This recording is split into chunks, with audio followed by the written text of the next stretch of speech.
riots or things of that nature.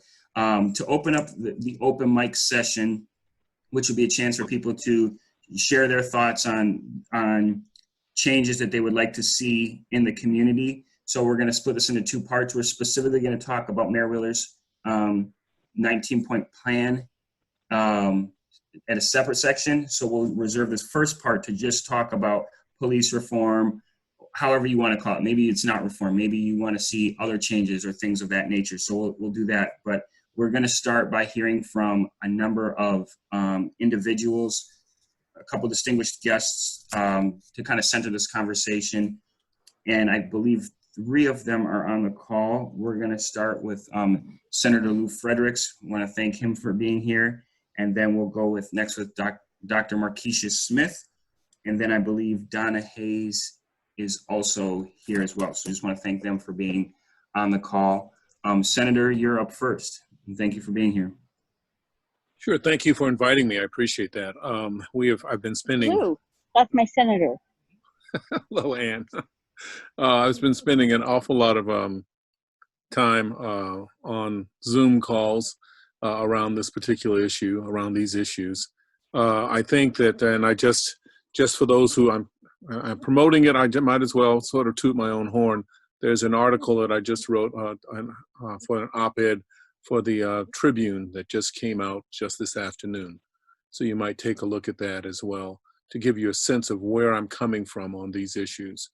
It is at the state level, we're going to be looking at a number of proposals and plans and bills. They will come in a series of waves. The first wave will be part of a special session, probably coming up at the end of this month. The next wave is probably a separate special session, we hope, and then certainly in the 2021 legislative session, you should see a number of bills dealing with the issues that we've been struggling with for quite a while, but most specifically over the last 2 weeks. So I would encourage you to take a look at what those proposals are and how they intersect with the city's and with the mayor's proposals. Some of them do, most of them do, but there's an aspect of these issues that are state. You have to deal with at a state level, but we can support what's going on at the city level, and that's my proposal. That's my plan, is to be able to be a support system and create a new atmosphere, a new concept of how we're dealing with public safety generally, and how we're dealing with a switch from a law enforcement approach to the policing, to a peace officer approach to policing. I'm not sure how specific you wanted me to go. No, that's perfect, Senator Fredericks. Unless there's any other comments you had about the work you're doing or how people could support that work, or if they have, yeah. Well, I will say this in terms of supporting the work. I've said this for years, and it's even more true now. We already have a pretty clearly a situation in Portland where there's a critical mass of people moving forward. What we need to do is to have people who are part of other groups around the state talking with their elected officials, all of the elected officials, not just the legislators, but the mayors, the school board members, the soil and water district people, the county commissioners, et cetera. They need to be talking with those officials about how important this is. So if you have friends or relatives, I always say, if you're in a faith community or if you're in a stamp collecting group, try to make sure that you are in fact talking with your friends and saying, this is the concern that we have, because they need to understand that the relationships and the affiliations that they have are concerned about these issues. And so if you have the ability to talk with those affiliations, please do it. Call them, talk with them. You're not going to convert them necessarily. What you're saying is, I'm concerned about this. I wanted you to know about it. So the next time someone says, well, nobody else has talked with me about it, you can say, yeah, you have. So that's important. Thank you, Senator, and thank you for being here tonight. Next, we have Dr. Markeisha Smith, who is the Director of the Office of Equity and Human Rights for the City of Portland, which is the office which the Portland Committee on Community Engaged Policing, this committee, is located. Dr. Smith, thank you for being here with us tonight. Good evening, everyone, and thank you for giving me just a little bit of time to share some thoughts. It's great to see everybody. So just kind of briefly, I have shared a lot about what has been happening over the last 2 or 3 weeks. And I think one of the things that's really important to me as I think about what the role of the Office of Equity and Human Rights is in all of this is that we really speak the truth. Yes. And that we be very authentic about what will happen. So we need to get you out here. Hang on one second. Sorry, Sue, thank you. Okay, no worries. And I think that we have to think about how are we positioned as a city office? How are our employees who work in a variety of different bureaus, how are they showing up around this? And so I've really been issuing a challenge to my fellow bureau directors and the work that they're doing to think about what this means, right, in terms of our services and supports as a city. I think one of the things that's really clear is that our Black employees have a much different experience as employees for the city of Portland. And so I've taken some time, a couple of times now, to bring them together, and I've facilitated some conversation with them. And what's clear is they're hurting, and the response that they need from leadership in the city really has to be very loud, very strong. And at this point, we have to be pretty unapologetic about what it is that we need to see happen. And so being unapologetic about that, I'm in spaces and I'm really saying this is a moment in time where we can't continue to do things in the same way that we've always done them. That's not gotten us anywhere. And as Lakiana, thank you so much for the moment of silence earlier. As I'm looking at the news, I am, it's like you can't take a breath without something else happening, right? We can't sort of blink.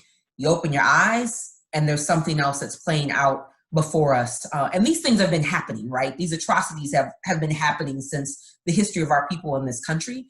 What is unique now is that we have social media and we have our smartphones and we have a way in which to record those stories. And you know, it's in front of the public now. And so there's no hiding, right? Things are right here. They're in front of us. We're seeing these things play out.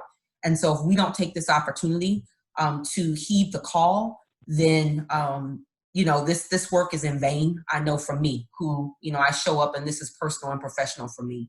And so if I'm not using my voice now, then I'm not doing what it is that I believe I was called to do in this moment in time. And so I'm happy for this body of folks that is coming together continually, right? Even before we were, you know, in the trauma of what we're experiencing over the last 2 weeks, but have been coming together and have been pushing around police reform and thinking about what policing looks like, particularly for our Black community and other communities of color. And so I'm just grateful and indebted to you for your time and energy and expertise in this space.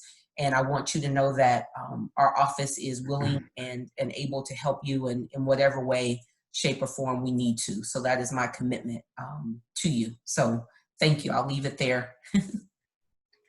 Thank you, Dr. Smith. Appreciate you being here. We are going to open it up to questions and to our open mic portion of this town hall. We do have Dr. Smith on for, I think, a couple more minutes, and then Senator Fredericks, maybe for the whole time, maybe for just partial of it. So I want to allow people to either ask them questions or just dive right into their thoughts or questions around two key questions I want to pose. What changes would you like to see the Portland Police Bureau make, and what role would you like to see PCCEP play in all of this? As we do center Black voices in this conversation, I want to invite people who identify as Black or African American to ask the first questions or make their statements. If you can use the hand raise function in your chat, or if you can't, you can just say, I have a question, and we'll get you up there.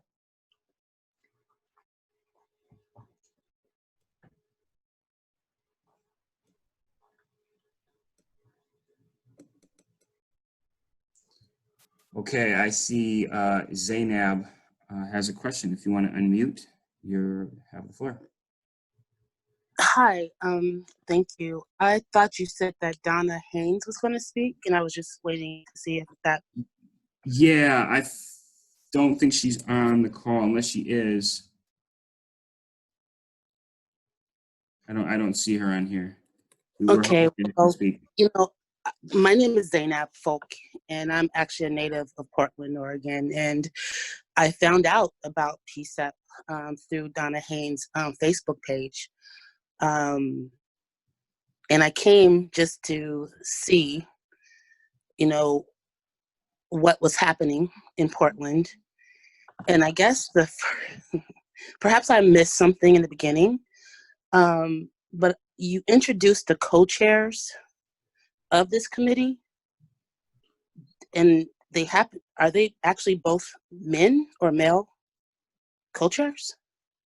And so Yes. my question is, how diverse and inclusive is PCCEP? And then when you say it's centered around Black voices, who's missing at the table? Who's missing from the conversation? And I'm trying to really restrain my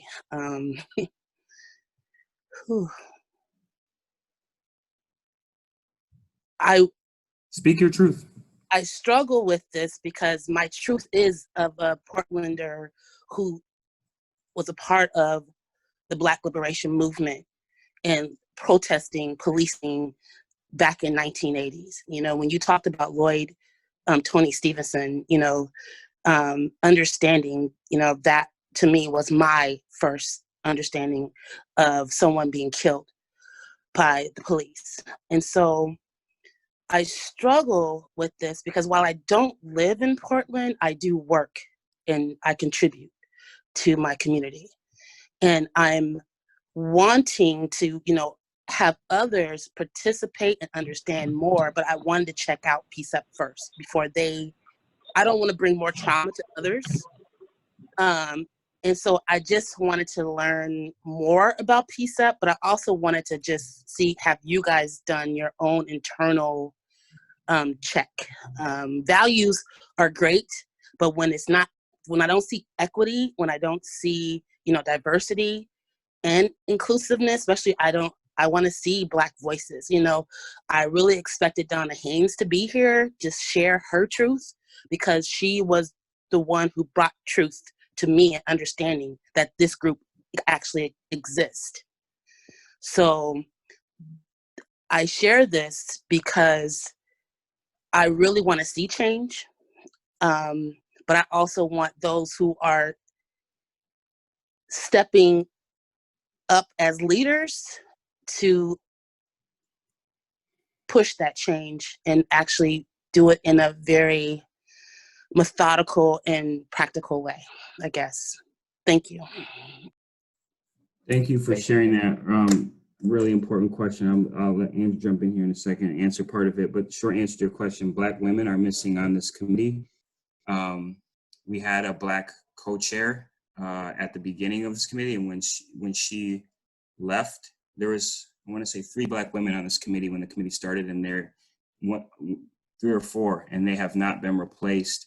The process of getting alternates on board, for those of you who are not familiar with it, like it's 13 members, there's 2 youth seats, and then if someone rotates off board or resigns, then we have an alternate pool of people who have to, they have to interview, and then we have to vote on them. And so one of our challenges has been maintaining that pool. And when PCCEP was created, there were Black community organizers that did really intentional work to make sure that it was very representational. We haven't been able to sustain that. So that's what I'll say about that. So that's what's missing. As far as our steering committee, it's for men. And the original incarnation of it was 2 women and 2 men. So it needs to change in that regard. And then for our subcommittees, we have 4 of them, and 3 out of those 4 are women, and women of color for at least 2 of them. But I also realize that, you know, when I look at organizations, it's not enough just to say women of color or people of color on that committee. I want to see Black voices specifically. As a Black man, I want to see that on there. So that's what I'll say to that. And I would welcome any thoughts as to how you could see us growing that. And I'll also open it up to any other PCCEP members who would want to also chime in on that. But I think that is an essential question. And I also don't want you to feel like you have to censor yourself or apologize for anything you're saying. Yeah. So, Sorry.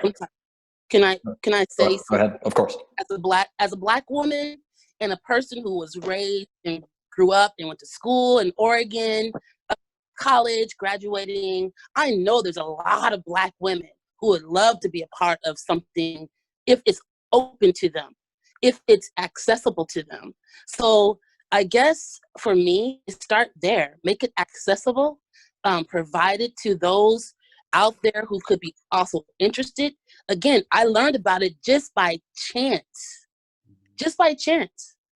2 days ago, by just strolling through Facebook. And I find that it's not hard to do. And I also commend that this actually exists. But let's not just stop, even people left or, you know, people have not been replaced. Let's not just stop there. We have to be more intentional, and we have to be more understanding and aware that if you're going to talk about Black-centered voices, let them be there. Have them there. Bring them there. And I appreciate it. Thanks again. Yep, thank you. Yes, thank you. And I just want to add one thing to Lakiana's comments, all of which I agree with, and that is that we seek diversity in many different forms in terms of the recruitment for PCCEP. As Judith mentioned in the chat, it's open to everyone, and we encourage anyone who's interested to apply. Specifically, we're looking for diversity not only on the basis of race, but also people with a lived experience of mental illness. That was one of the key charges of PCCEP when it was created, and a wide variety of professional backgrounds that speak to this work as well. So I put the link to the PCCEP member roster with all of our short bios in the chat as well. And you'll see that even though it's not apparent just from looking at us in Zoom, we come from a lot of different places. And I think we lean on each other very heavily, just as we lean on all of you, really, for wisdom and understanding and ideas and perspectives that we don't have personally. And so I really appreciate the question. We could always do better, and we will going forward. So thank you. Okay. Your application online, I went there first, so believe me, I did all my research prior to even jumping onto this call, and your application had a deadline on it, so it appeared like your application was closed. So I would say just reopen it up, make sure that people know about it, and just, again, I plan on applying. So, and I'll plan on inviting others to apply as well. And so whoever's listening out there, if you're Black or you're someone who can bring a voice to it, apply as well. Thank you.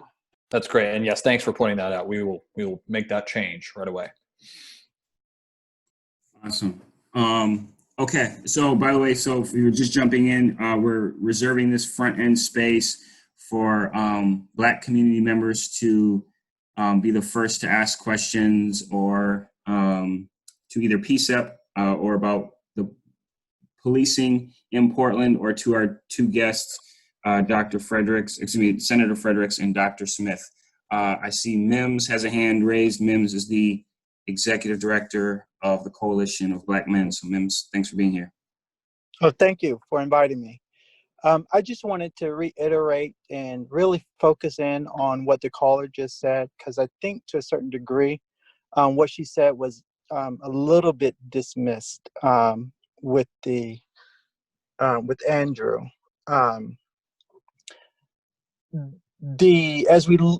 So the United States was built on slavery, right?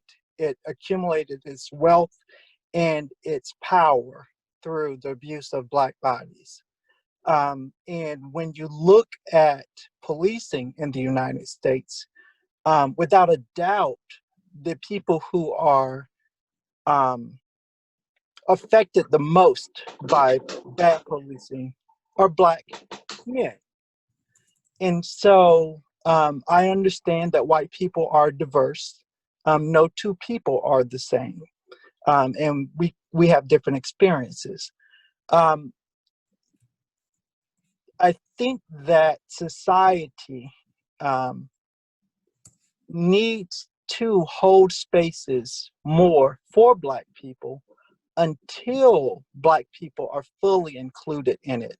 I think that what the caller was getting to was also culture. So, you know, I'm not quite sure, and I don't want to be presumptive, but what are the experiences of those Black people when they come into your space? Do you have trouble retaining them? Because that could speak very well to your culture. And so you want to make sure that that is, that when people speak, that they're heard. And so I just wanted to say that in hearing Andrew's response to the Black female caller,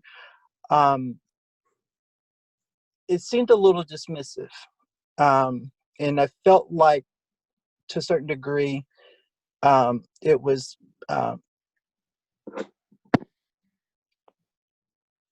it was triggering for me, because too often I've had whites explain away things to me, as though my thoughts weren't based in logic. And so I would just say that I think that and we know that in solving Black people's problems, that we all benefit. Because Black people, they have mental illness. They have other disabilities, you know, and so as we address their issues, we all benefit.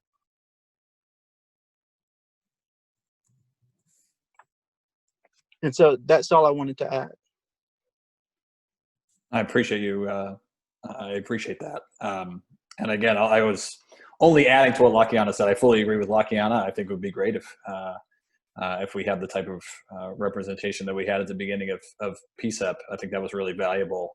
My only addition to what Lakiana said is that we also have a variety of goals for representation, and we never want to lose sight of the fact that we want to make sure that we do have a diversity, particularly a diversity of background when it comes to mental illness as well, given what PCCEP's ultimate responsibility is in our charter. That was my only real addition. But thank you. I appreciate the call out. Right, and I will reiterate too that Blacks have mental illness as well. And so it's not necessarily an either or. And I guess for me, like I said, it's a little bit triggering when I hear you juxtapose the two, because they're not exclusive of each other. What I'm hearing is maybe an excuse in my mind, right?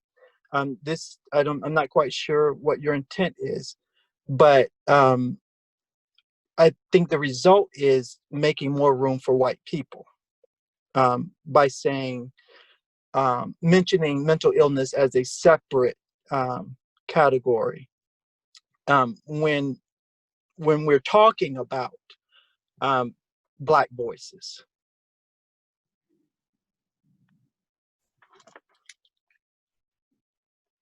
Understood. I understand. Point well taken. Thank you. Thank you. Thank you, Mims. I would like to point out too that Marcia Perez is the chair of the Racial Equity Subcommittee of PCCEP, and I think this would be a great discussion for that. We're having a meeting this Thursday at 5 p.m. on Zoom, so I think it'll be great to figure that out. And that's something that, you know, we're constantly working, and sometimes we work too hard and are not focused on who's at the table and replenishing those folks that are cycling off. I also do want to make a note. If you are having issues with anybody in this room, as far as people sending inappropriate messages, first of all, you will be blocked off of this call. And if you are experiencing that, if you could please let Theo or the PCCEP hosts know, because I've been getting some messages and I'm trying to respond to them, but also facilitate, and I don't want to miss that. But I also just want to reiterate that this is a safe space, and if people are doing that, you will be blocked. But if you need help with that, please send them to Theo, who's raising his hand now. Or Judith or Claudia can help too. Thank you. Can I just add really quickly on behalf of the Racial Equity Subcommittee meeting, we are hosting it this upcoming Thursday, and I would love, if folks are interested in attending that, I would love to create the space for particularly Black women and hold that space and use that time to review some of the things that we were wanting to do. I think I've changed the agenda 17 times, and I'm totally happy to just hold this space. So feel free to email me or write me in the chat, and we'll get connected. So thank you for all of the feedback. It's really, really important. Okay, next we're gonna go with Pastor Weisner. And again, this first part is we're holding space for Black folks to share their thoughts. So I appreciate people respecting that. Pastor Weisner, you're up. I just wanted to add, maybe if I can make a suggestion, the concept of how PCCEP came together for all the viewers that first come in. I'm not sure if Senator Frederick is still on. I know Court is still on, but that might give a little more history in the background because I really enjoy what Mim said, especially where that the areas of what mental health and the difference. But knowing what PCCEP, how it was formed, and what you were saying from the beginning of the people of color and how the Department of Justice came in and the settlement. If Lou's there, if he's still on, maybe you or him can probably fill in some of that gap there for some of the people who are now on the call. Well, I'm still here, Pastor. Thank you. Good to see you. This did not come about in a simple or quiet way. It involved federal efforts in the Department of Justice. It involved deaths by a number of folks because and the outrage surrounding those deaths and investigation surrounding those deaths. What we have here is an attempt to try to deal with how the community can be involved or can react to what has gone on in terms of violence, especially related to use of force by police officers to a number of groups. In particular, the initial effort was dealing with behavioral situations officially, but we were able to expand that into looking at the racial components and the disparities there. That has made a big difference. But this group has attempted to try to make a difference and be on the vanguard of looking at some of these things. It's been a struggle because for a number of people, it has not been able to sustain the interest, not so much the concerns, but the interest in terms of some of the political and the elected officials and community groups that we need to have. And I applaud you for continuing the effort despite that lack of support at times. So that's pretty much all I have to say about it. Thank you, Senator. Pastor Weisner, does that answer your question or kind of bring to light what you were mentioning?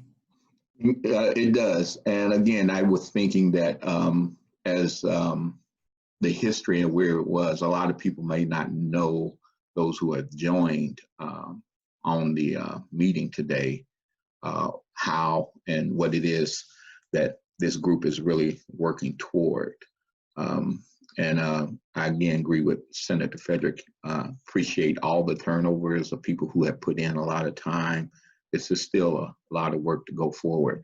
But yes, it did. Thank you. Yeah, and I do want to recognize two groups that have worked considerably on helping to get PCCEP to fruition, and since its fruition to continue to work with us, the Albina Ministerial Alliance and the Mental Health Alliance, for both of their work on this and continued work in that area. Any other Black folks would like to share something before I open the discussion up to other comments? Dustin, go ahead, brother. I just had a question looking at the mayor's action plan, and I'm wondering if anyone can kind of answer this point number 15, where it says create local racial profiling ban with a private right of action for intentional discrimination by law enforcement. Like, does anyone know like what that looks like? I was just a little confused at that bullet point of like what that meant, and I was wondering if anyone here like could provide any kind of clarification about like what that looks like, what that ban looks like. Yeah, we're actually going to jump into that in the second half of the meeting. So if you want to give us like maybe 20 minutes, about 6:15, we're going to jump into those questions specifically on that 19-point plan, and we'll bring that up as the first part of that. All right, my bad. Thank you. No, you're good. You're good.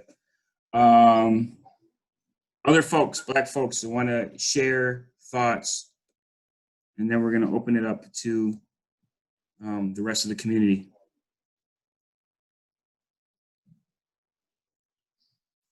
I see Mark got his hand up there. Mark, go ahead. Hello, everyone. My name's Mark Herrera. I've been in Portland for about a year and a half now. I'm on this call representing the NAACP to try to figure out how both our organizations can complement each other in this fight against injustice. And so that's what I'm really trying to gain from this meeting. I know we are gonna address the mayor's plan of action in the second half, but my main concern is that there are too many promises on that list. There are about 19 points, if that's correct. And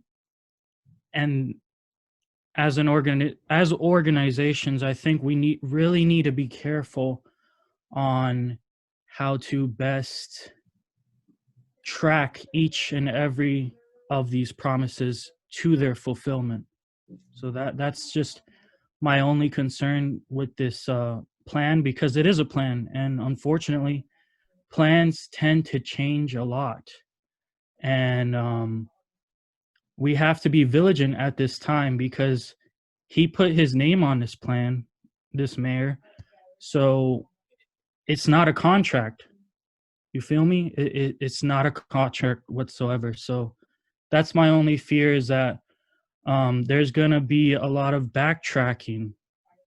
So both the NAACP and this organization really needs to come up with a way to monitor each and every step that this city is trying to take to combat injustice, which, you know, it's going to take a sweeping amount of reform and not just police reform.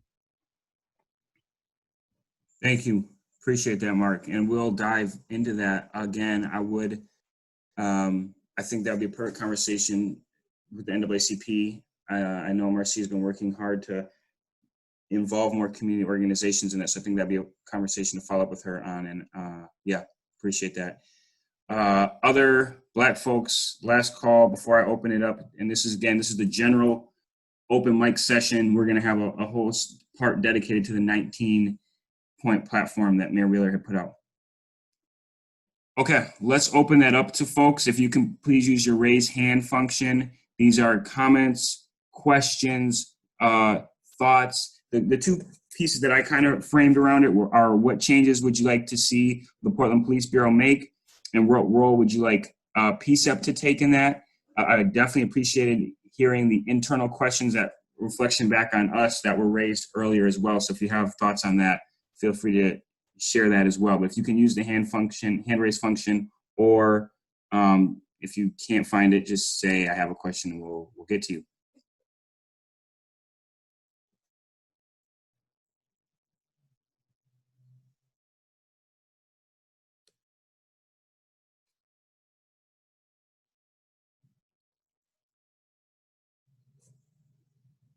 Yes, it is. Oh, okay. Not seeing any hands, and then I did just get a question from a PCEP member. So Elliot, if you want to ask yours to the senator, go ahead. Sure. I don't want to take away from the public's time, but Senator Frederick, first of all, thank you for your comments. Thank you for being here.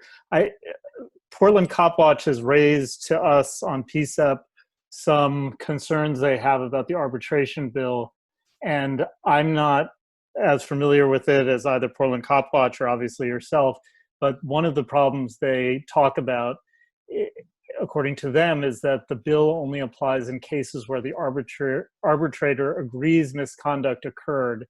And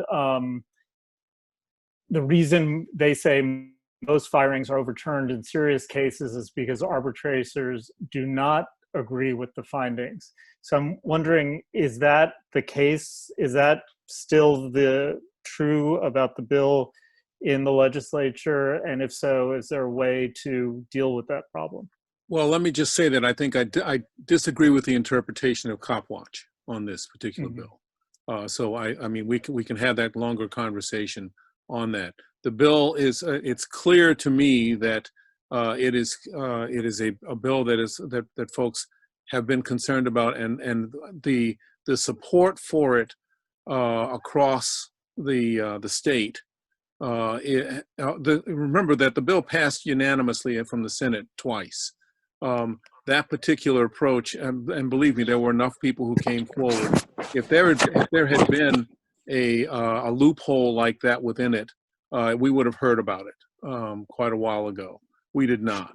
The legal folks looked at things and said that this was something that they really wanted to work with the police chiefs, the Sheriff's Association, the cities, the counties. All of these folks were hoping for something to be able to deal with the arbitration issue, and they were pleased with what was brought up. So I believe that this is something that we can get through. We can get through the legislature quickly this time. If we find that in fact there are some problems in terms of the whole loopholes, we can go back and deal with that. But this is something I want to get done as quickly as possible in the short session that will be in the special short session that will be coming up. So that's what I'm looking at right now. And as somebody's got a whistle going on. Yeah. Sorry. As PCEP, is there any way we could support that effort? It would be good for PCEP to point to if this is a concern. If PCEP could bring in a concern that would and talk about it that way, that would a letter, a note from PCEP would be helpful. But the concerns that PCEP has brought up, we're trying to address, because in my view, we've allowed the arbitrators to do way too much, and basically reverse a number of situations of use of force throughout the years, and we need to address that. So a letter from PCEP would be helpful. A letter from the organizations that are on this call, the different organizations on this call, would be helpful. Anything that we can have as a redundancy of support is always something that I would encourage as much as possible. Well, thank you for your work on it. Thank you for that. Ann Casper, you're up next. You're on mute. Thank you. I was just letting the people in the house know I'm going to speak. Hello? Hello? Oh. No, go ahead. You're right. Okay, thank you. I have been here since day one for PCEP, and I just want to say I'm part of the mental health civil rights movement, and we're very excited to see what's happening with this other movement, and we're learning a lot from you. And I learned a lot last summer when we were at our mental health civil rights conference in Washington, D.C. We all got tickets to the African American Museum, and it was just incredible to see the history and watch that. And I just, Pastor Hardy's no longer on earth. I want to say hello to Mr. Barnett as well on the phone. It's really nice to hear that you're here. And I guess from the mental health viewpoint, don't forget about mental health. I've noticed. Go ahead. There's a little technical difficulties that we're having. Sure, it's fine. It's fine. Right. Thank you for helping me through. Yep. So, just don't forget mental health. I've noticed that you've renamed your committee on mental health, behavioral health. Addictions and mental health are very, very different. And even the peer support and the peer mentor support is approached very differently. So I think it's great addictions is at the table. However, by putting us together, behavioral health is a term they started using years ago. That is a controlling term, and that comes from our civil rights, but we're not going to get in that today. Just to let you know, I would like to go back to mental health. And also, I was at the tables in 2006, 2007 with James Chassie and the police, and we worked a lot at those tables. So I'm going to encourage. Go ahead. Is this a Zoom bomb or something? Yeah, there's some disruptors in it, but we're going to march right I through apologize. I'm going to remove them quickly. Sorry. I like the music. Why don't we have some music? It's good. Yeah, we're keeping track of these. It seems like we're getting Zoom bombed. Okay. Trying to take care of it. Sorry, everyone. It's all good. So just a little bit about the history. Pastor Harding and the Albino Monastery Alliance, and I've gone to those meetings since the beginning of PCCEP before. And am I speaking? Can you hear me? Yep, you're good. Okay, I just saw a different sign. I wasn't sure if I'm speaking or not. Okay, so you can hear me. So we in the mental health civil rights movement have tried to work along with all of these groups, and there is a stigma there, and we haven't been able to work correct with them together, and I'm really sad about that, because personally I put a lot of hours into it, and I like all you people, but I feel that we're left behind. And just remember not to leave. You doing, step bro? Oh dear. You're okay. Go ahead. You can hear me? This is really funny, actually. I do TV shows, and I've never had this happen before in a TV show. In fact, I did a show with Lou Frederick, and I encourage you to watch it. And it's about his experience and his wife's experience with mental health in the systems here. I have been very personally concerned working in the mental health systems about Black people and the mental health systems.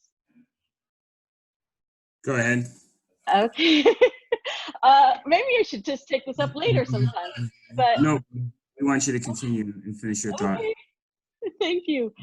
I've been personally concerned because working in the systems, being stuck in these systems, it's hard enough being blonde and blue-eyed, but being Black doesn't match up.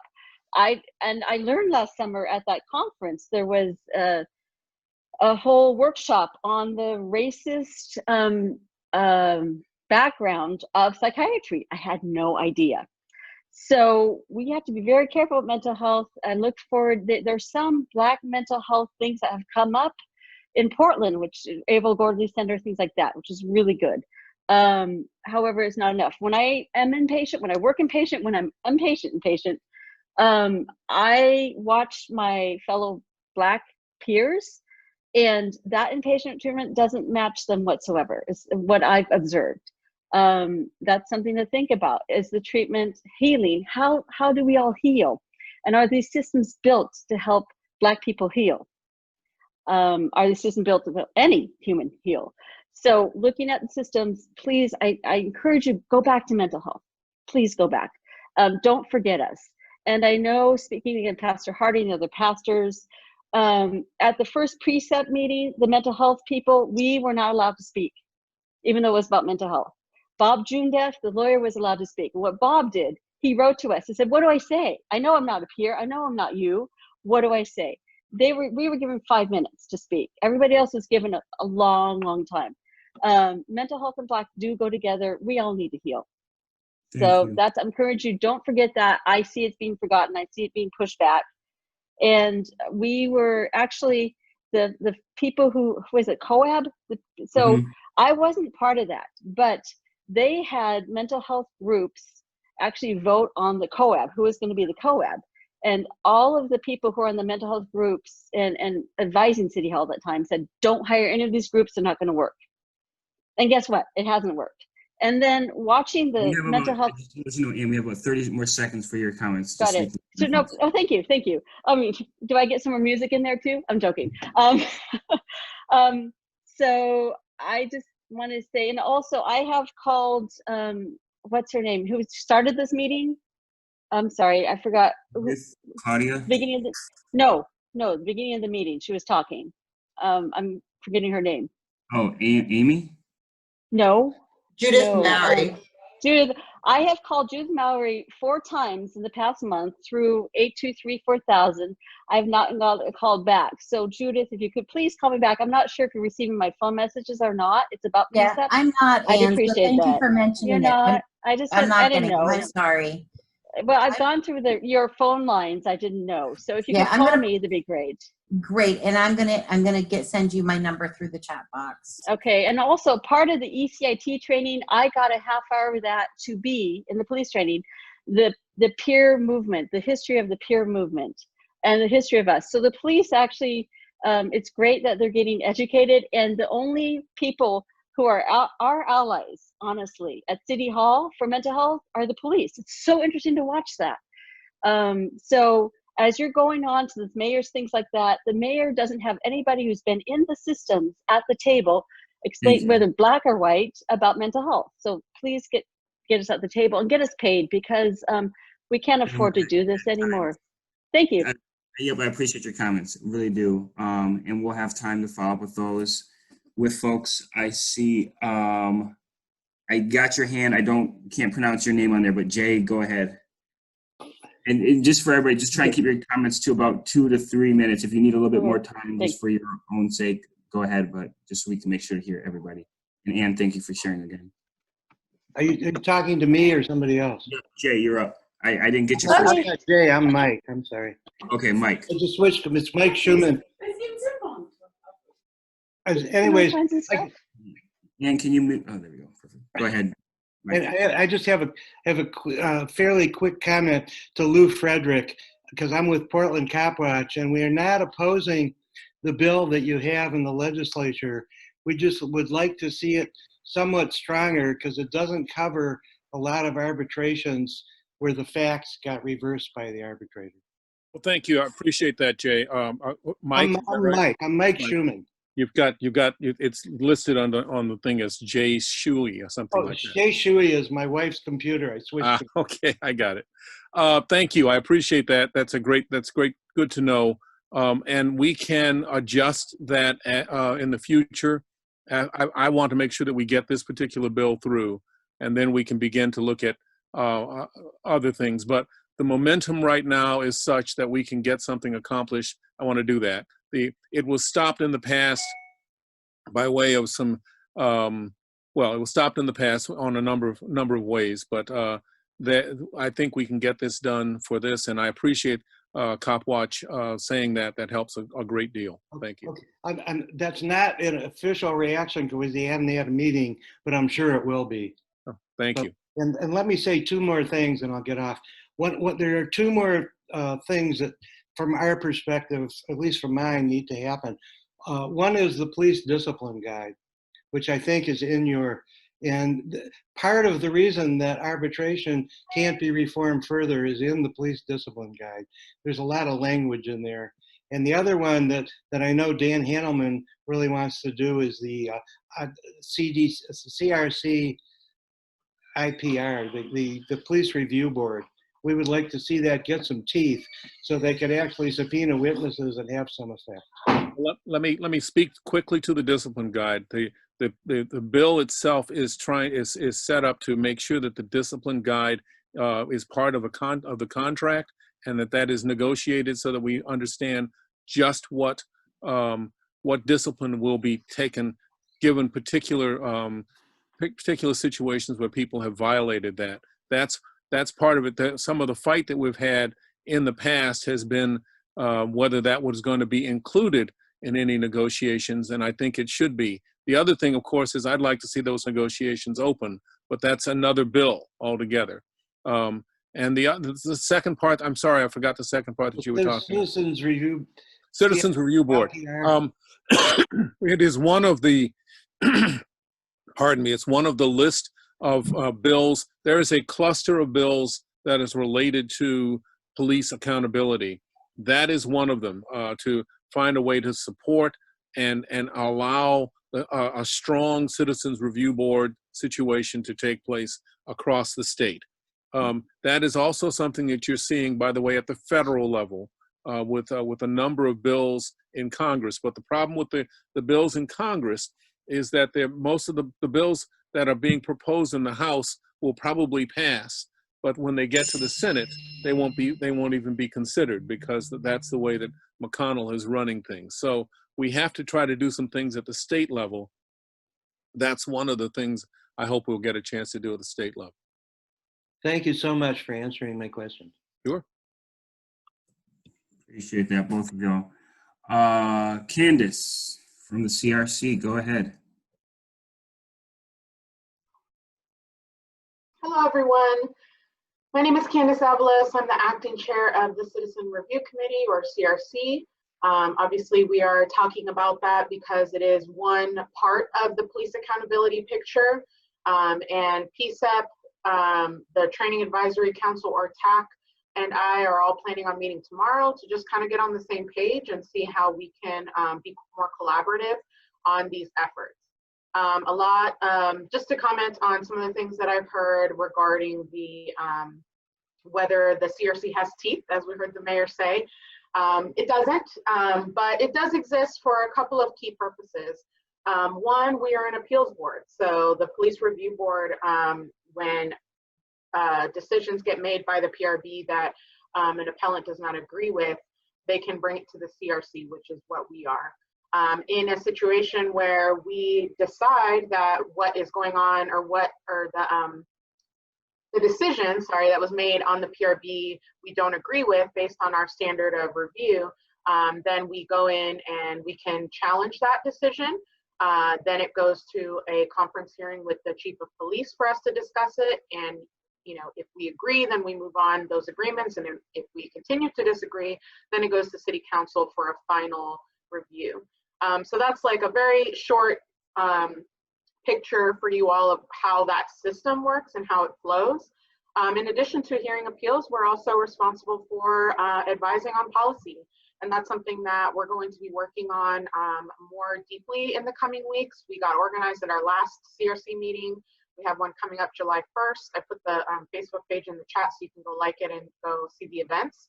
And I'm hoping we can stream them as well.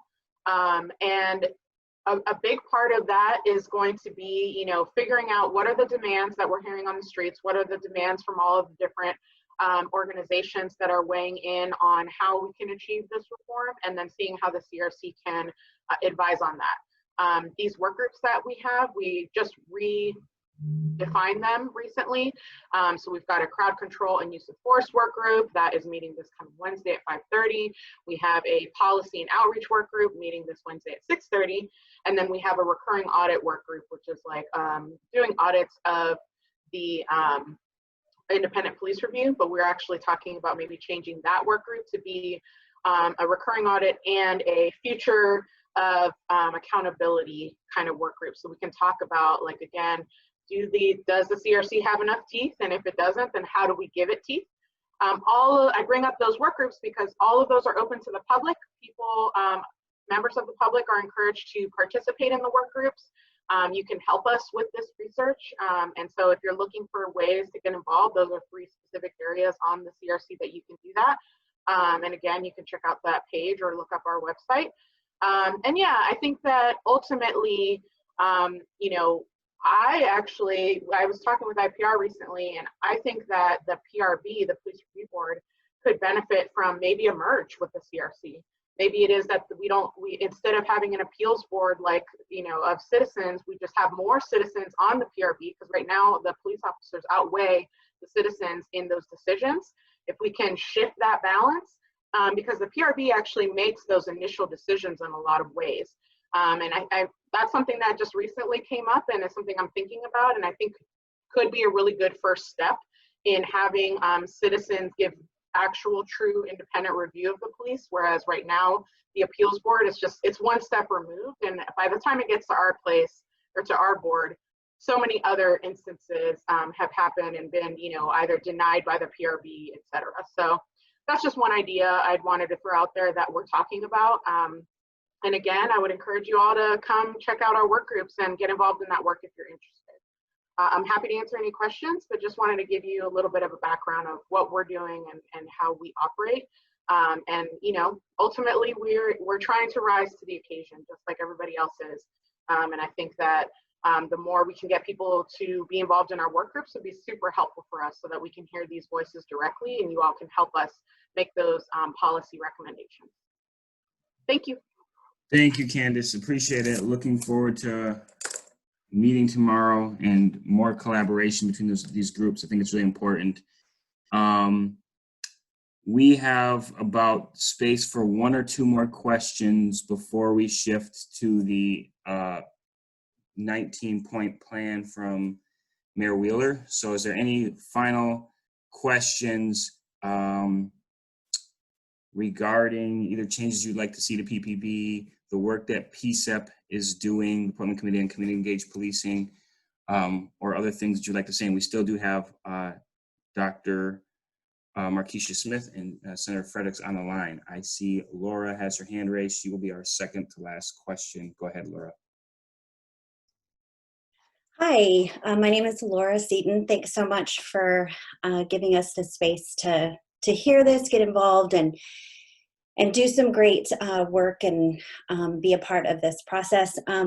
Senator Fredericks, I just want to say I just read your opinion piece, and I think I'm going to be reading it about 10 or 15 more times. It was so well written and has so many great things to think about, and I really just wanted to say it's so impactful for me. So I wanted to say that.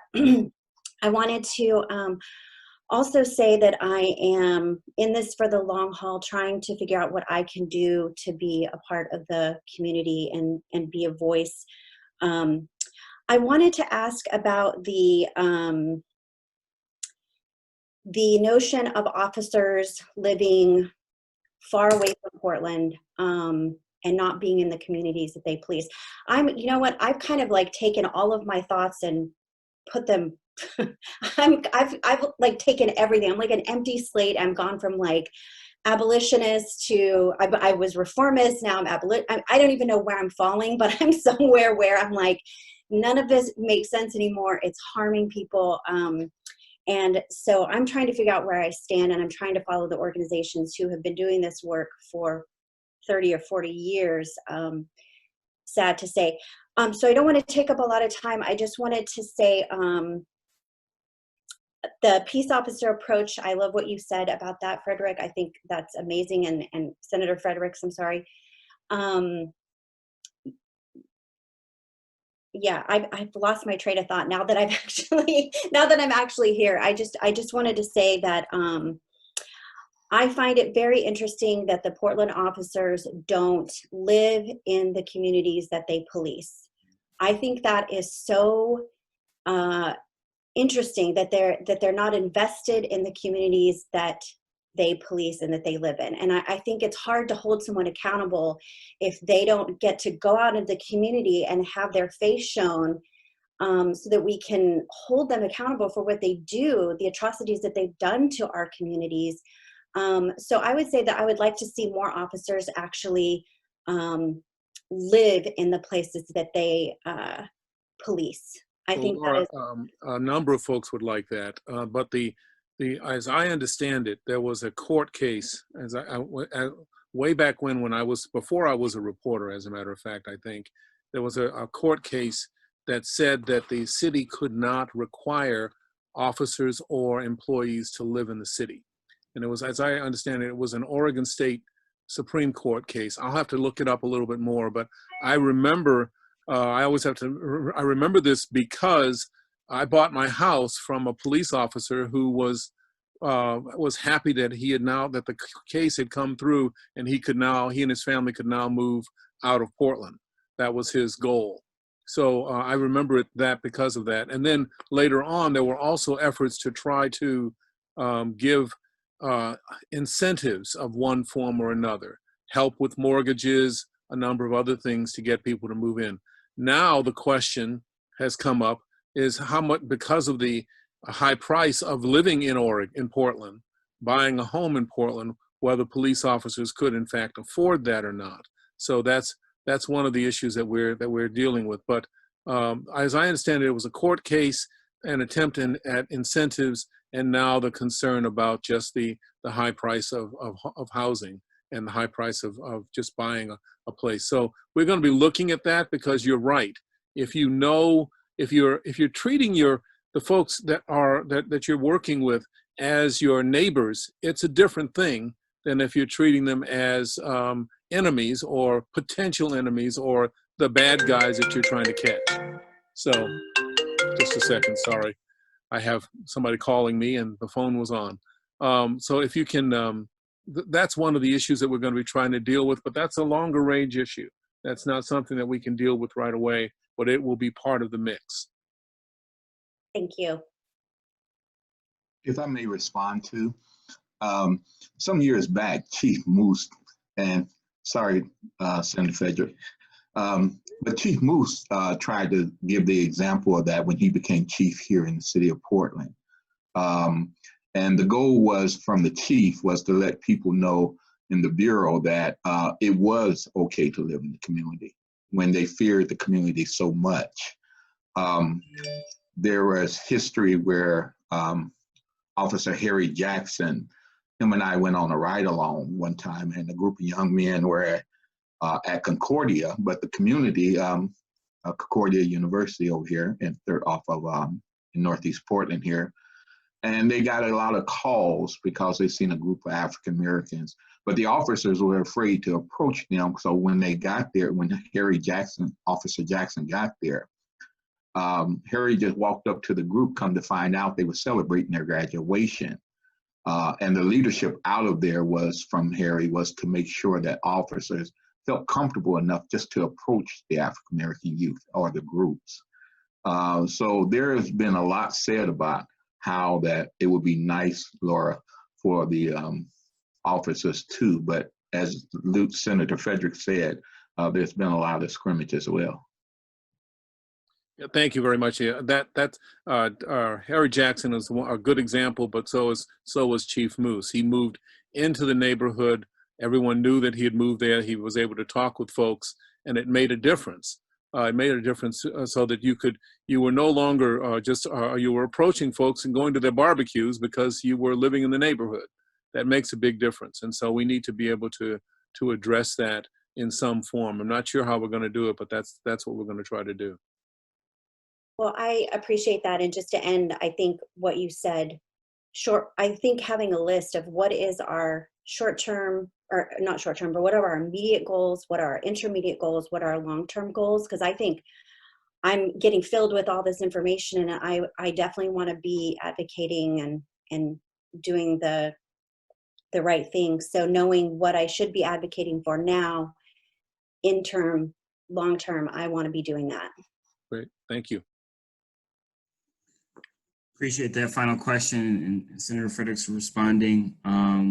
Okay, that is going to conclude that portion of the open mic. We're going to 7 o'clock, and I'm going to turn it over to my co-chair, Andrew, for the second half of that. Thank you. Elliot put a link to the mayor's plan in the chat earlier, but I'm just going to bump it there again so you all can see. This section of the agenda is really to solicit your feedback about the mayor's plan. So if you click through it there, you'll see the 19 points here.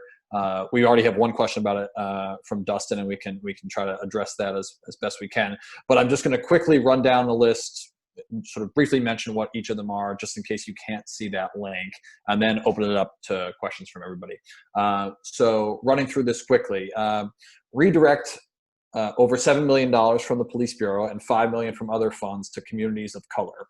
Call on criminal justice system partners to match the city's commitment and reinvest in communities of color.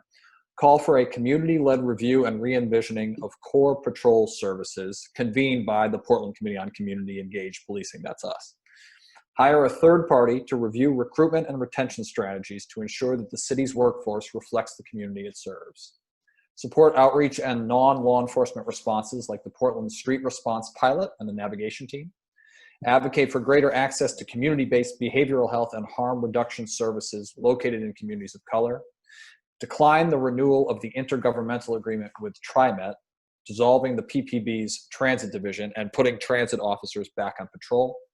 Dissolving the gun violence reduction team. Removing police officers from schools, including dissolving the youth services division and the school resource officer program.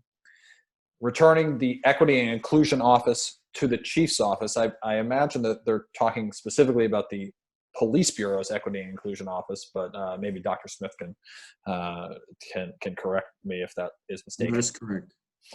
Require explicit council authorization for acquisition of military equipment.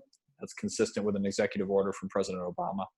Create legislation enshrining the PCCEP, this board, making it a permanent community oversight body.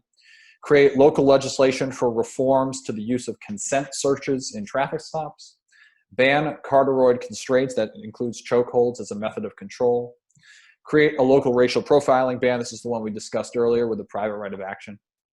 Support Oregon's legislative people of color caucus's call for a special session to take up urgently needed reform legislation like that discussed today and carried by Senator Frederick. Support Oregon legislative people of color caucus in pursuit of legislation requiring the Attorney General to investigate officer-involved death or serious injuries of civilians. Support the legislative people of color caucus in pursuit of legislation ensuring the integrity of local discipline by prohibiting arbitrators from overturning disciplinary decisions. This is specifically the bill that Senator Frederick discussed. And lastly, support reform of federal qualified immunity doctrine. This last one is something that PCCEP recommended several weeks ago, and you can see that recommendation on our website. So I'll stop talking and open the floor to see folks' reactions to this list. If there are things that they like, if there are things that they don't like, obviously if there are additional pieces that they would like to see in here about what we can do at the local level to really change the way the whole system is structured. So I'll look for your hands and thank you for participating.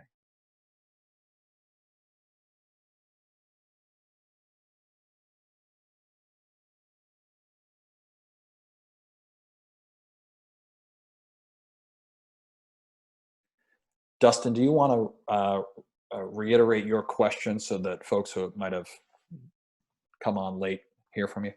Yeah. Thanks. The question I had was about point number 15, where it says create local racial profiling ban with private right of action for intentional discrimination by law enforcement. My question was with the, like, what does that look like to create a racial profiling ban? Is that something that happens like before they're hired, the officers are hired, or is this something that as officers are on the job, like how does that get implemented? How does that look?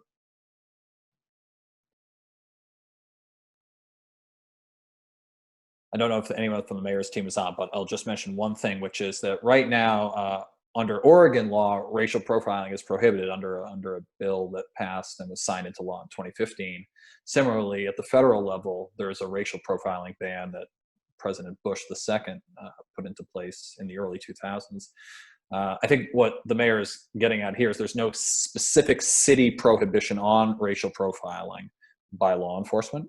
So what would happen here is that the council would pass that ban. And what's unique about this is that private right of action means that you as a citizen could go to the court to enforce that law, as opposed to having to rely on the district attorney or the attorney general to do it for you. So that private right of action extends your ability as a resident of the city to actually hold police accountable for living up to that rule. That's my understanding. Andrew, if you don't mind, the 2015 and the 2017 racial profiling bills were mine. I was part of those. and I began introducing racial profiling bills in 2011. So that we could, when just, my first full session, continuing to do that. But you're right. I think that this brings it down to a much more granular level with the city. And the result of the studies and the tracking of racial profiling was that the city of Portland was noted for being the most disparate in terms of people being, Black people and Latino folks being pulled over. So it's an appropriate next step. We'll see how far you can go in terms of legally, but it's an interesting and appropriate next step. Thank you. Thanks so much, Senator. Christine B., I understand you have a question.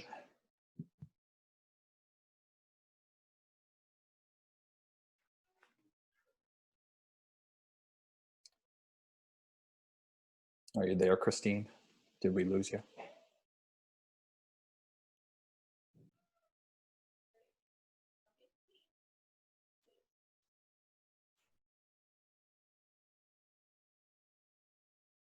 Okay, we can't hear you, so we'll keep the floor open for others. I'm sorry, can you hear me now? There we go. Great. I apologize. Oh, no worries.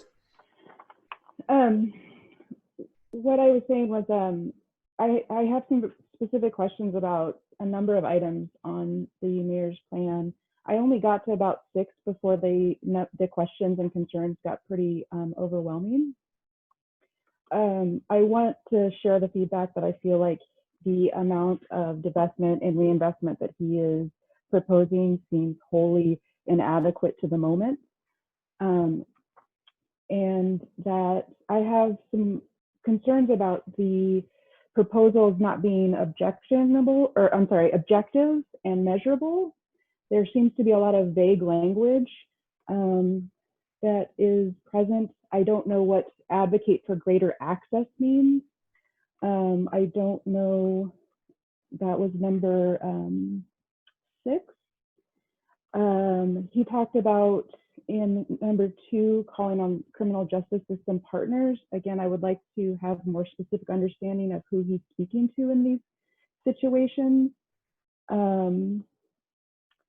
What kind of reinvestment that would look like if he's going to reinvest in communities of color, how he is going to help delegate those reinvestments with the participation of those communities. I already asked Dr. Smith about my questions of the recruitment and retention of Black staff in the city and their experiences. But I just want to call that out again. I know as an employee of Portland Public Schools that there are efforts put into recruitment and very few that seem to be about retention that calls into question the culture of the system that drive our community members out of those spaces.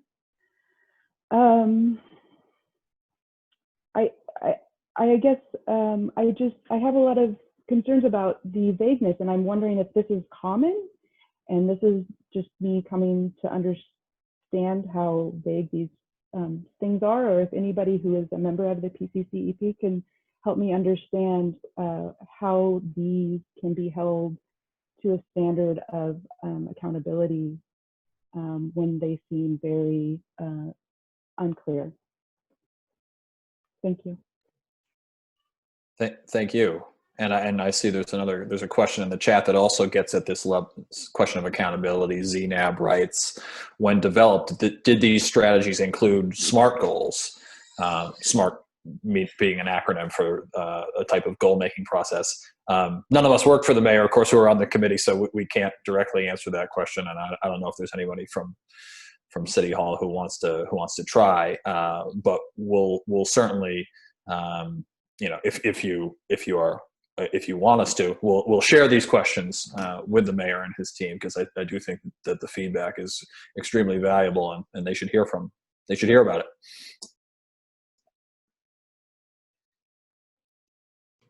Elliot, go right ahead. Yeah, just in response to the vagueness of some of the things on this document, Wheeler came up with this like literally overnight. I think he was under a lot of pressure by all the protesters to, come up with an action plan that could be done immediately.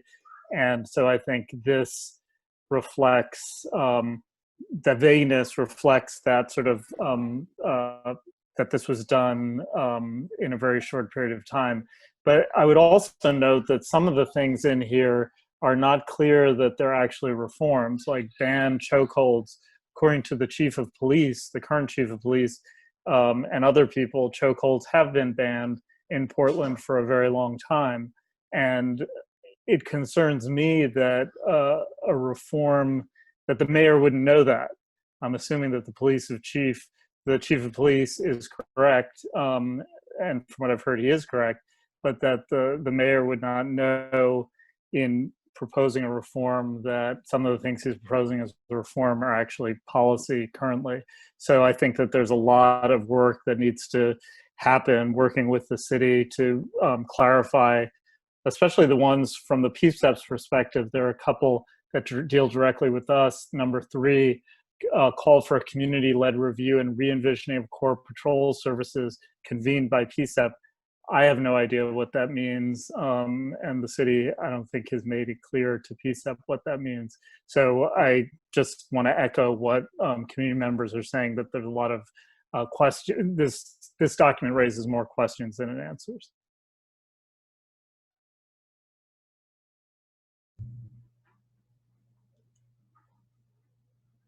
Thank you, Elliot. Megan asked a question in the chat. If I wrote to PCCEP ahead of time with questions and thoughts on the plan, will they be conveyed to the mayor's office? Entirely up to you, Megan. We're happy. I think always one of the things that PCCEP has the potential to be is this mouthpiece for the community. We have direct lines to multiple members of the mayor's staff, and we can pass along feedback that we are receiving from you on this call, emails afterwards, etc. So if that's something that you want us to do, we are certainly happy to do that.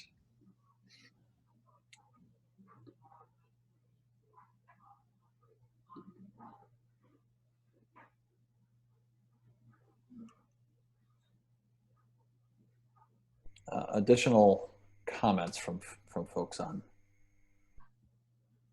the mayor's plan or anything else you'd like to add? Laura. Yes, hello, thank you. Also too, this money's being redirected, but not exactly sure towards what. Questions sprung to mind. I don't think it's detailed enough, which you've already addressed. Couple of questions. Someone raised the point last week that the Portland police do not wear body cams. Is that correct? That's correct. So is that something that would fit into one of these bullet points somewhere? I don't believe so. The city was going to have a pilot of body cameras, but that has been pulled back. Okay. That seems kind of important from the little I know. Also too, I'm not sure about Portland Police relationship with ICE, and I know we're a sanctuary city, so I don't think there's I'm not sure what the relationship is, but I feel like that's an important abuse of policing right there, and it's not addressed here. So maybe I'm not understanding our relationship with that agency, but can you help clarify that for me? Portland Police relationship. I could actually speak to that because I've worked a lot on the sanctuary issue. So the Oregon as a state has a sanctuary law that prohibits employees from using resources of the state to facilitate or do immigration enforcement. In 2017, the city council passed a city ordinance or a city resolution that reiterated basically that same non-cooperation between all local officials, law enforcement officials, and ICE. Now, the problem, however, is that once someone gets arrested for any kind of low-level offense and gets booked into jail, that person's information, their fingerprints, gets entered into a database which is accessible by ICE. So really, we have this sanctuary policy in place, but we leave vulnerable lots of undocumented residents through an over-policing of communities of color on low-level things. So one of the ways around that is to push for moving the police away from that kind of broken windows policing, policing of low-level offenses as a way to protect undocumented residents. Yes, well, I would like that. That would be great if that were included in this, in Wheeler's proposal somewhere. Thank you. Thank you, Laura. Anne, I see your hand raised if you'd like to chime in. Thank you very much. I'm sorry, I'm on a phone. I don't know how to do Zoom on a phone very well. I would like to know if PCCEP can find out who is advising the mayor on mental health issues. The people, those of us who know mental health from many sides of issues, I don't think we're there. So the question is, who is advising him on this mental health? That's going to be a point. It'd be great if we were there. A second thing now, it's not part of the points, but the Portland Street response. The first proposal was to have a peer support specialist and a firefighter go, and suddenly 3 days before it got brought to City Hall, it got changed to a clinician. In Portland, Oregon, we don't have enough clinicians, or clinicians of color, I should say also, to do that kind of work. And it's very different. I've been picked up by police before in a mental health not so good state. And it's very different in my own experience. I'm sorry, I can only speak for my experience. I can't speak for that of others. And I understand someone had put in the comments I was centering. I'm sorry, I can only speak for my own experience. Is that when I am in a mental health state and people of authority come, a police or somebody, I am more likely not to tell the truth. I'm more likely not to want to come. I'm more likely to feel really like I don't want to be in the system. Now, if they had peer support specialists of color with the fire department, things like that, I hope that PCCEP would help promote that. Because I think if you're going to go out and do a different kind of what's quote unquote policing, it'd be great if we be part of it. And it's a mutual thing, not someone using powering down or powering up with it, but more of a mutual thing. And then we can work on that. Thank you. Thank you, Anne.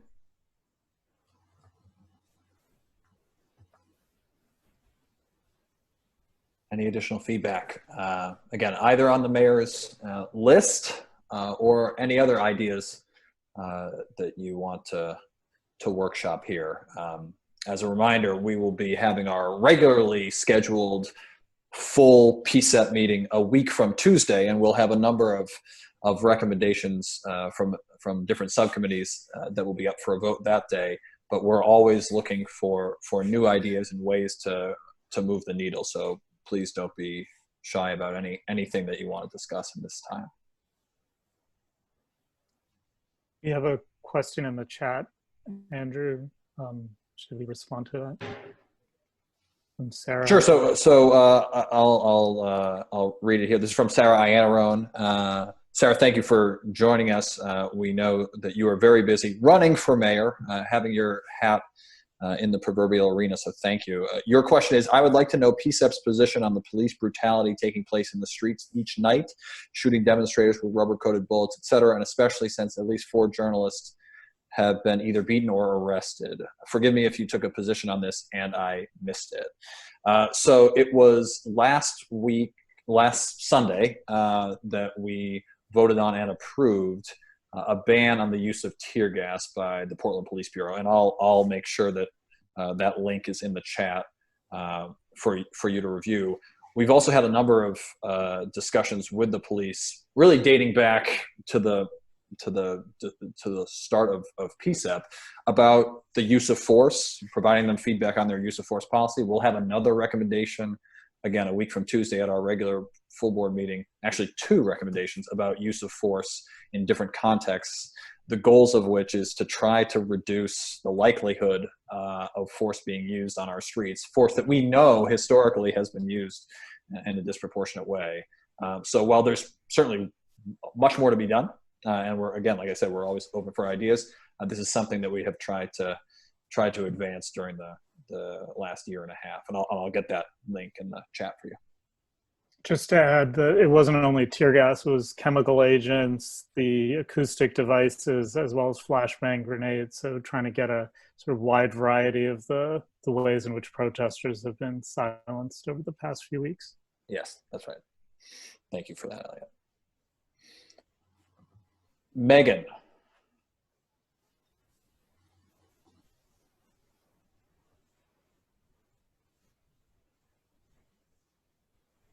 Hi, Megan. The floor is yours.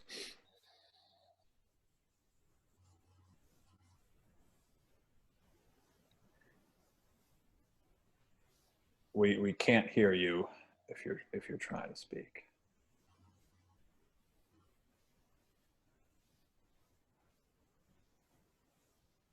Okay.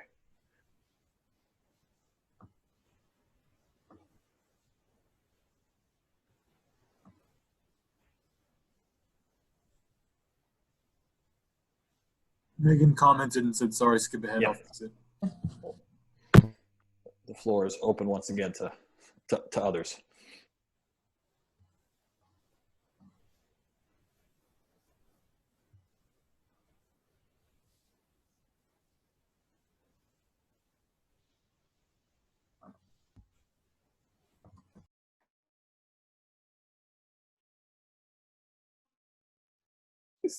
While someone has something to speak, maybe it's worth talking about what happened at City Council in the last meeting,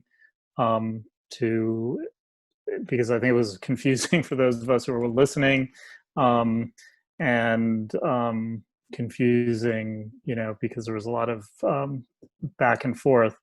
So if there's no one else who's asking a question, I mean, the way I understood what happened was that there were a series of amendments that were offered, which moved from the $7 million that Mayor Wheeler advanced in his reforms, in agreement with Commissioner Hardesty, to increase that to $15.6 million. Commissioner Udaley ended up voting no because, as she argued, it didn't go far enough.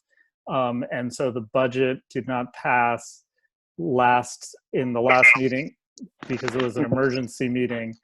But that is going to come back to the City Council on Wednesday. And I think the expectation is the amendments as proposed by Joanne Hardesty and Mayor Wheeler will pass. So it increased from 7 million to a cut of 15.6 million from the Police Bureau, and not close to the 15+ million people were asking for, but there was some movement from 7 to 15 million. And I raise this just because one of the recommendations PCCEP passed last Sunday was precisely on moving resources away from the Police Bureau. So there was some movement on that, although not to the extent that many in the community wanted.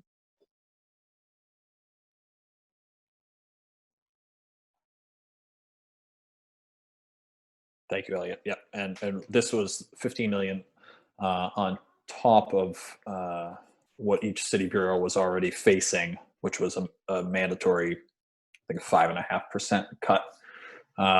So that was sort of 12 million and an additional 15 million for the Police Bureau itself, and we'll see that budget come up again this week. So appreciate that. Megan, I see your hand again. Okay, can you hear me now? Yes, thank you. Oh, okay, sorry about that. Yeah, I wrote in an email earlier, but I thought maybe it would be helpful since no one else is speaking, just to share some of my thoughts and questions. My overall thoughts of the plan is that it seems like necessary but not sufficient, and I keep hearing a lot a lot of officials at city and state level saying, this is only the beginning and more is coming. And I just want to just keep encouraging PCEP to push on these things. I had a question about, there's number 5, the supporting outreach and non-law enforcement responses like Portland Street Response pilot. I would love to see a significant increase in funding for something like Portland Street Response or any entity like that, that it could become not just a pilot, but a citywide force that could grow to be something that's on par with the police force, where we have, social workers, mental health care workers, and other support workers who are available on demand in the same way that police are. So that was something that I've been thinking about. And then I had I'm glad to see that they want to enshrine the PCEP into a permanent thing. I think that's great. And then I just wanted to add to that, like, is there a way that we were talking about the CRC maybe having a way for them to have more teeth and more power, but I'd also like to see PCEP have more power. Like what kinds of things, and I don't know what those are, but what kinds of things could PCEP perhaps be able to do if they had more power? So there's that, and then just one more thing. I think Dr. Smith is still on. I saw her before. Oh, she just left. Darn. Because I was just gonna the number 10, talking about the Equity and Inclusion Office. I just had a question about that. It may have been mentioned, but I'm just curious about the history of why were they not in with the chief's office, and did they get pushed out somehow? And if there's some history around that, because it was a confusing thing to me. I didn't really understand that. And then I thought that they were like a citywide in all departments, and Dr. Smith spoke to that, like she's responsible for all city departments. So like it's not just going to be involvement with the chief's office. Is going to continue to be a citywide office, correct? Those are my questions and thoughts. Yes. So on the question of the office, this is the Equity and Inclusion Office within the Police Bureau, as opposed to the one that Dr. Smith oversees, which is the citywide office. So that's the distinction. I don't know a lot about the history of the Bureau's office, but I just put a link in the chat to the Equity and Inclusion Plan that the Bureau publishes every year. On the question of PCEP and sort of codifying PCEP, I'm going to kick it to Lakiana because he's been doing a lot of work on this, and he can talk a little bit about some of the things that we've been kicking around.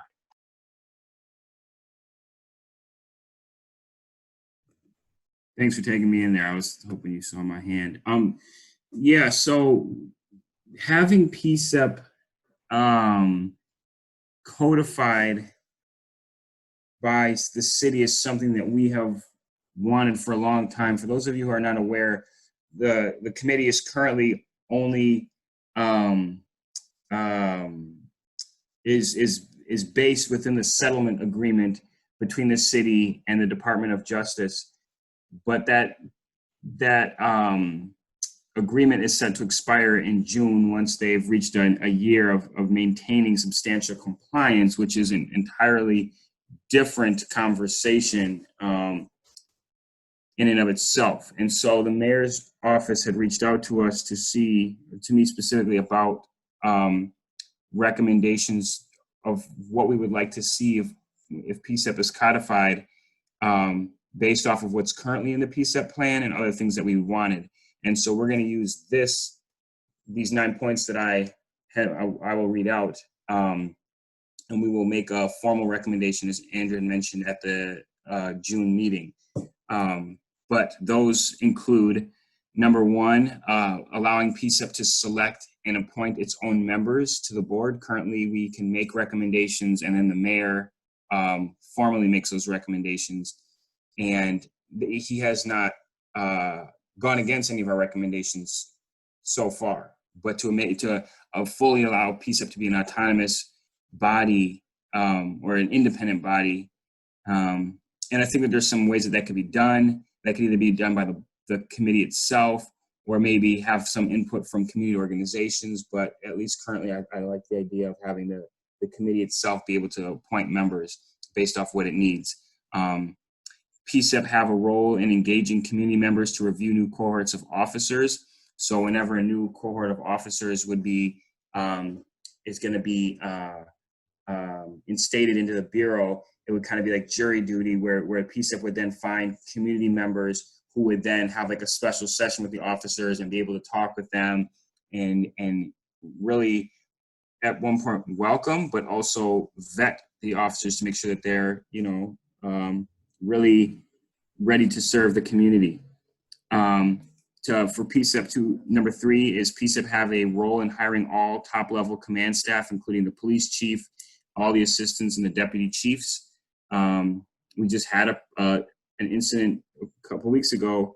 Well, I mean, you just seen the last 2 weeks. You had an assistant chief who left, and that he was immediately replaced by another officer in the command staff that left the entire staff white, and then the Chief Resch resigned, and then was replaced with Chief Lavelle, who's an African American. But there really wasn't any process, community process in all of that. And I understand that, decisions had to be made quickly, but in a non-crisis situation, especially when you look at the one with Assistant Chief Ryan Lee leaving, that wasn't a crisis at the time. And so having us be a part of that process, I think would be great. PCCEP having a spot at the negotiation table as a community representative during contract negotiations between the Portland Police Association and the city. PCCEP being embedded into the universal review process for all PPB recommendations that impact the community. So the universal review process is a process that the Portland Police Bureau has, where anytime that they make a new policy change, it has to be reviewed universally by the community. So there's like 2 periods of like 60 days where community members can give input. And so we would add a third layer into that, was where every policy that has any impact on community would have to then come before PCCEP. So then that embeds a third layer into it and really allows things to come before everybody. Clarify and strengthen language around PCCEP's responsibility, PPB's responsibility to consider our recommendations. Currently, they have to take them into consideration, but there's not really something that says you have to take this recommendation. And again, we don't want to, we're not asking for that, like every recommendation you say we have to take, but clarifying and strengthening that language where necessary, so that, there is some understanding that when we make a recommendation, that they're not just looked at and then tossed aside. Compel officer testimony, which is something that IPR might currently have, whereas IPR is Independent Police Review, might currently have or is trying to ask for. Number 8, PCCEP having power in disciplining officers. And then number 9, as you guys can all see, we work incredibly hard in increasing our PCCEP stipend from $120 to $500. Thank you very much, Lakiana. And we're going to have more time to talk about exactly this subject, as Lakiana mentioned, at our full board meeting. I'll put them up on Twitter. I know it was really, really fast to read through those. So if you want, good, yeah, we'll put them on Twitter, and we'll get them on the PCCEP website as well in advance of that Tuesday meeting. I recognize we're close to time, but we have 2 hands raised, and I want to get to both of them, so I'll do them in the order in which they raise their hand. Jocelyn, if you want to go first, and then Pastor Weisner, if you want to follow. Hi, thank you for your time. Can you hear me? I wanted to reiterate Megan's concern about the equity office. I'm a volunteer with Portland Cop Watch, and we were also not aware that the equity office had been moved out from the chief's office. So just wanted to reiterate that. We were also interested in any clarity to issue number 13 about the creation of local legislation to reform the use of consent searches and traffic stops. If we could have more information around that, that would be helpful. And I just wanted to do a quick reminder to folks that they can comment on the crowd control directives through tomorrow, that the deadline on that is June 15th. And I'll be dropping the link yet again in the chat conversation, but just that it's important for everybody's voice on that. Thank you for your time. Thank you. Pastor? I just wanted to make a statement on some of the recommendations that's strengthening the PCEPs. On one of the thoughts there, maybe Senator Fair may remember as well, but there should be something already in place about sitting on the command staff assessment board. I was one who sat on the assessment board when it moved toward the promotion from assistant chief to chief office during the Rosie Sizer term and when she was serving. So there's a lot of language there that's already in the, and to me, that's one of the things that I have a difficult problem with, where that they act like a lot of the things are not there in their new suggestions, but it's already in place. A lot of that's right there, and all we need to do is probably just bring it back and somewhere find it.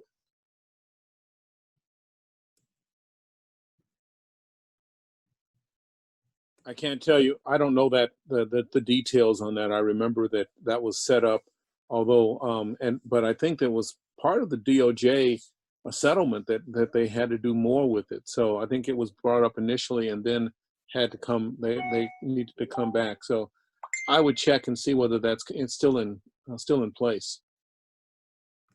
I do not know that. Sorry.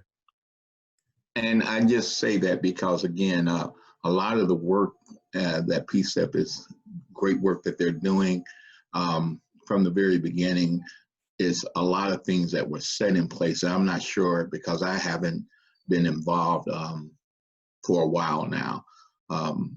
Many of you might already know that I was part of the AMA that was working and helped bringing in the Department of Justice, but also took the time to work and learning through the difficult times being a part of the Bureau and going through the Citizen Academy.